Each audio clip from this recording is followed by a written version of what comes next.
Llega el verano y se destapa una calurosa obsesión. Es la anorexia o adicción al bronceado. Aunque el término no es muy conocido, casi todos han visto alguna vez sus síntomas. Es como una obsesión, como el que tiene la obsesión de la anorexia de no comer. Pues eso es lo mismo, si no va a la playa se vuelve tonto. Los ves anaranjados. Hay gente que está todo el año, el solario, lo que dices, a mí me parece exagerado. El moreno favorece en un principio, pero tampoco es cualquier obsesión es mala.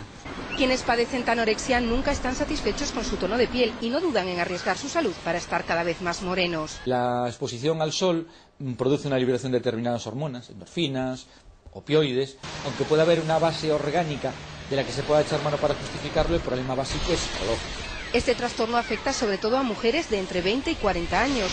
Su obsesión les lleva incluso a combinar peligrosamente playa y solarium, ignorando las recomendaciones. Cuando se da una sesión de bronceado artificial, ese día no puede ir a la playa.